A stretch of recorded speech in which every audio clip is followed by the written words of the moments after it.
What's up, guys? I'm here in a local park, just getting ready for my next trip.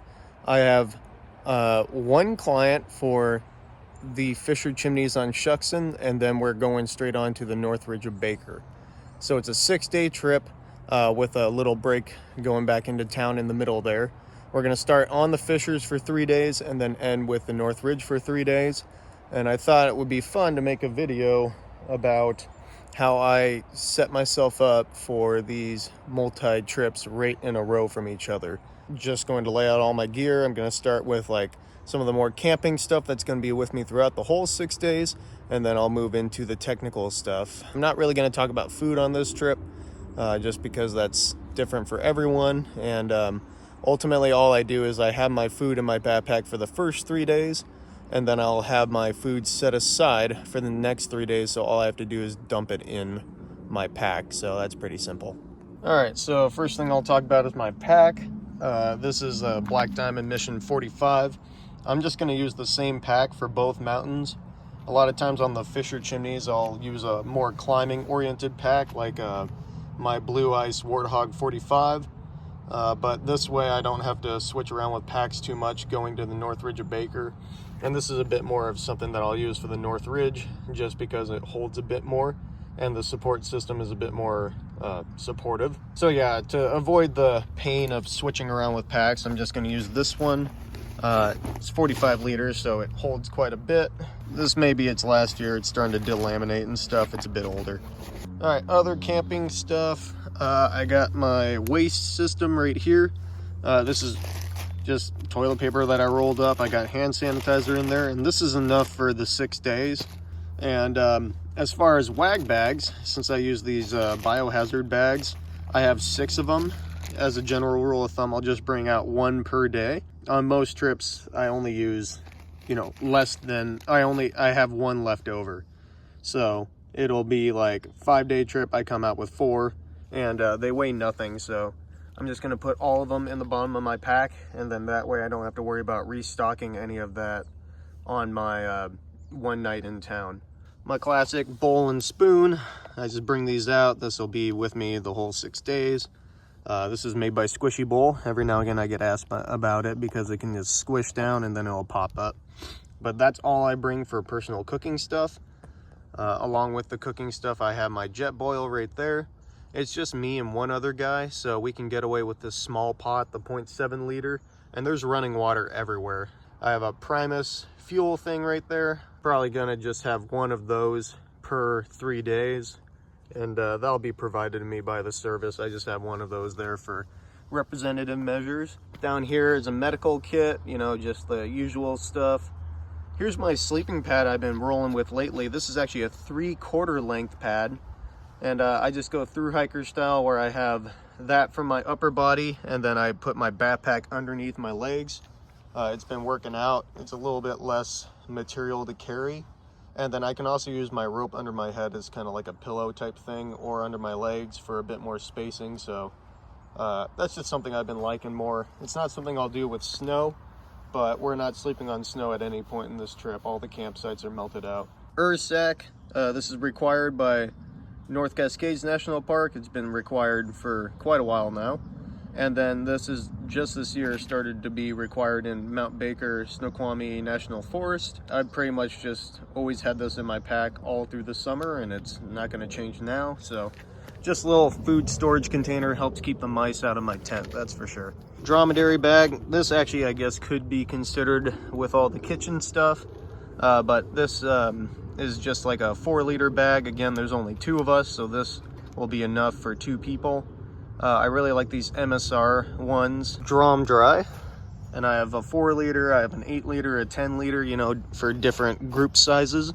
But they're really good and they're really durable, and they hold water really well. I like the 3 system, the high flow, medium flow, low flow for different things. So just really well designed, really good bags, and really durable. So check them out if you're in the market for a water bag. So tent systems, I have 2 different tent systems right here. That's a bivy sack, 1-person coffin, really. And then that's the usual BD First Light, which I roll with during the height of summer. It's the middle of July right now, so that's usually my tent that I'll roll with. And then on certain routes, I'll pull out the coffin when I'm carrying it all the way up and over. I'm not exactly sure how I'm gonna roll yet. When I do the fishers, I'm pretty much always in the coffin unless we're getting some bad weather. Well, actually, let me say this. I roll with the coffin only when I know I have good weather, because it really sucks to be stuck in a bivy sack in the rain. It's happened to me a couple of times now. If I know there's any sort of bad weather, I will bring the little bit heavier and bigger tent up for comfort. So I'll probably end up with this for the Fisher Chimneys route, and I may switch to this for the North Ridge of Baker. There's a bit more tent time in the North Ridge. I don't know yet. I may just roll with the bivy sack the whole way through. We'll see how little weight I want to carry, and definitely what the weather is going to say about that, but I may actually switch these halfway through the trip. Sunglasses, that's a little Skeletool, like a knife and some pliers and just stuff that's useful to have. Battery bank to charge my phone, and then a Garmin InReach Mini. That one's new this year because I can't seem to find my old InReach, and it was probably time to update that anyway. The other one was getting quite old. As far as clothing, I have these set off to the side for some reason. Ball cap, buff, those are going to be with me the whole time. Other clothing right here, I got sun shirt, which I will switch out. That'll be with me for fishers, and then I'll put on a different base layer for the North Ridge. Pants, I may roll with the same pants the whole time. These are lightweight, thin, actually REI hiking pants. So I just got them this year. They're actually pretty good, especially I'm not really sad if I end up trashing them. Boxers, I'll switch out boxers in between the two trips as well. As far as pants go, I may roll with these pants for the whole time, or I may switch for the North Ridge of Baker for a thicker pair of pants that are a bit more alpine oriented. Just depends on the temperatures. So my layering system, nothing that crazy really. I'll have that base layer on, and then a fleece layer. That's pretty much what I wear most of the time. I have an insulated puffy. This one's branded with the logo. So you can see Northwest Alpine Guides right there and right there. This one's also branded. And then I have a lightweight raincoat, which is super lightweight. It doesn't work super well in ultimate downpours, but we don't get too many of those. And the way the schedule is built out is most of the time, if we do get a lot of rain, we can just hold off doing whatever and stay in the tents and then go up and blitz it out when the rain is gone.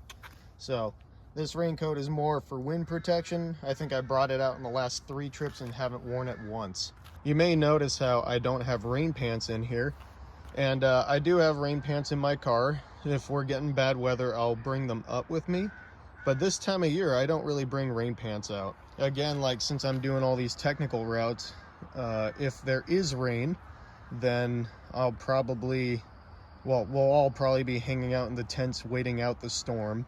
The storms are generally few and far between, and they don't last that long. So you can kind of offset any part of the trip in order to deal with the rain and then still make your summit and your goal and work around it. So I just don't carry rain pants. It's also pretty uncommon to have rain, and when the forecast says there's rain, then that's generally pretty accurate. So I'm just going to go without them unless there's rain. All right, sleeping bag. So this sleeping bag is about 5 years old now. It's a Mountain Hardwear, what is it called? It's a Mountain Hardwear Phantom Spark 28. They don't really make this bag anymore. They have a new one. And basically it used to be a 28 or 30 degree bag, but now it's lost so much loft, it's basically a 40 degree bag now. I'm pretty much just using it in the height of summer when 40 degree bags are totally fine. I do have a new 30 degree bag that I bought this year, so if temperatures do drop, I'll just pull out that 30 degree with a lot more loft in it. But for now, I can keep on using this sleeping bag and continue to wear that out and say wear on my new stuff. So that's pretty much going to be the camping stuff for the 6 days. I'm not going to carry all of it. Generally, I'll bum the stove and the drum off on my dude while I carry up all the technical stuff, but that's both personal gear and a little bit of group gear for us. And now I'm gonna move into the technical gear. Sorry guys, one thing I forgot to lay out because it was charging in the van is my headlamp. This is the Petzl Bindi, and it is my lightweight headlamp. So this is kind of like my backup headlamp during the early season or winter or whatever, when you're spending a lot more time in the dark, and I'll bring a more powerful headlamp, and this is just the backup. But during the summer, with how long the days are and all those other factors, I don't really need anything more than this, because at most I'm just waking up and wearing this around camp, and then it goes back in the pack forever. So I barely ever use it, so I'm just bringing the smaller headlamp. It's still about, like, I think it's like 250 lumens or something like that, so you can see around with it. Maybe if I was on sighting a new route in the dark, I would have something more powerful, but for these routes I've climbed a whole lot before, I can just bring this and we're all good.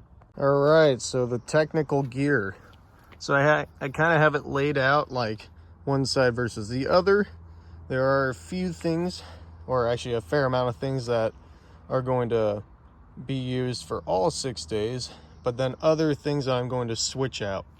So starting with the rope, I'm just going to use the same rope for the entire time. That is a 60-meter Mammut 8.7 Sender. Is that what it's called? The Sender? Sender Dry, 8.7, 60 meters. You see it right there. Triple rated rope. This is kind of my new favorite alpine rope. I just got it at the start of the season, and I've used it for a few trips, but I'm totally digging it. I actually did order another 60 in a different color, and then also a 50-meter rope. So if that 50-meter rope comes today, I'm a little tempted to bring that instead of this one, just because it's a little less rope to work with, and I only have one client. Both the routes are climbing in pretty good condition, so I can get away with a smaller rope. Other things that I'm going to be using the entire time, same harness all the way up. This is also new for me this year, the Petzl Sita. Really digging it. Good lightweight alpine harness that's fully featured, and it also has gear or ice clipper slots right there, so that way you can ice climb with it too. So that's a pretty swinging harness right there. I'm going to bring 2 pickets for both the routes, so that way I have one and then my client will have one. I've worked with him before. He knows how to do crevasse rescue, so it actually makes sense to give him a little bit of rope and some tools to build an anchor if need be. Other stuff that's going to be with me on the whole time is my standard like little crevasse rescue kit. This has the T-block, the micro traction, third hand, and double length sling. I definitely use these on Shuxen for like a little bit of rappelling and stuff. I also use the micro traction as my belay for snow pitches, just because it's a lot more fluid. And then the T-block I don't really use too much, but it's there if I need it for whatever. 2 pieces of anchor material for whatever you need. Don't use them too much on Shuxen, but I'll use them a lot more on the North Ridge for building anchors.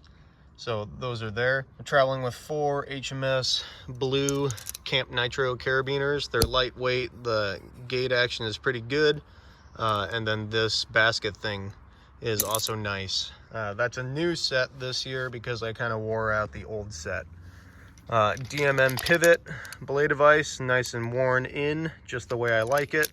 And I've been recently carrying it with a smaller D locker, which adds now 6 lockers to my setup instead of the 5. But I haven't been complaining too much about it, so I just kind of have a extra locker with me, and that's small too. This is my new belay loop carabiner. It's a captured eye triple action locker. This is the DMM Saros, and I like this action style because it's really easy for me to roll Munter hitches and other stuff into it while guiding. And then also the nice round bar stock makes it really good in belay from above mode, which is something that I'll definitely do on the North Ridge of Baker, and I do a little bit on Fisher Chimneys. So yeah, it's just my new favorite belay loop locker that pretty much lives on my belay loop throughout the entire time I'm using my harness. So that just about does it for everything that is going on both routes. Oh, I guess I'll also have a pair of belay gloves and a pair of mid-weight insulated gloves. I think these are the Terminator or Technician.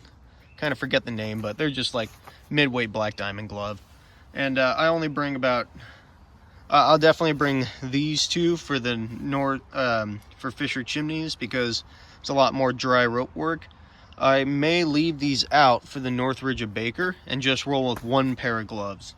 Now I know that's kind of weird to only have one pair of gloves for a climb, but you have to remember it's the middle of the season. It's quite warm up there, and if these gloves get wet, they'll dry out on the way down, and I really only need them for one day, and then they're good. Moving into the specifics of routes, over here I have my Fisher Chimney side, starting with the Ice Axe. It's a Sumtech.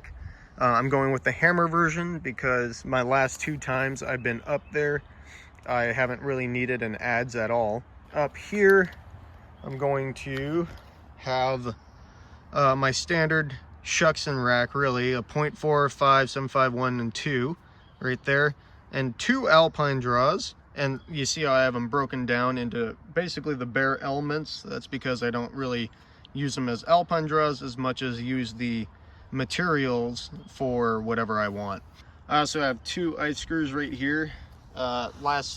They've pretty much just been training weight the last 2 times, but I'm just thinking about if I do fall into a crevasse, there's generally ice deeper down even if there's snow on the surface, so I could drill an ice screw to help hold my weight while my dude puts in an anchor of some sort. And when I'm just carrying ice screws without any intention of ice climbing, I will just hang them on a carabiner and clip them to a gear loop on the harness rather than actually bringing a ice screw clipper, because those ice screw clippers can get in the way of the waist belt and they're kind of annoying. So if I'm just carrying them along, I'll just bring them on a carabiner and leave the ice clipper behind.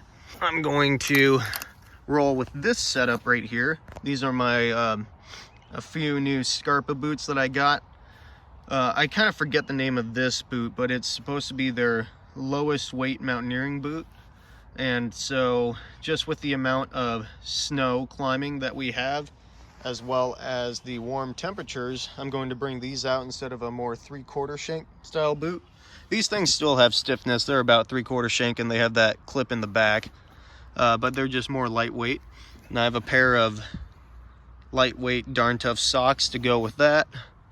And then the crampon I'm using is the Irvis right here. It's the steel front and the aluminum back. I do need to adjust these for these boots with the little string here, so they fold up super small. They are really light. They come with their little crampon bag, and so just for snow walking and really not doing any actual climbing on those crampons, that is easily enough to work with, and it helps save me a bit of weight on both my back walking up and on my feet walking on the glacier. Okay, so the point, or the big thing is, I use this stuff for the first 3 days, and then that night when we get off of Shuxen before we go up Baker, all I have to do is grab these ice screws and put them there, and then transfer over the harness and this stuff right here. But I can get rid of the Ice Axe and all this gear, and then I'll just move. I'll keep the same other equipment in my pack and then move over here. So this is my Northridge setup right here. I may again ditch those gloves, but I'll bring those and continue with all that stuff. I'm going to lose the Sumtech and break out my Cobras here.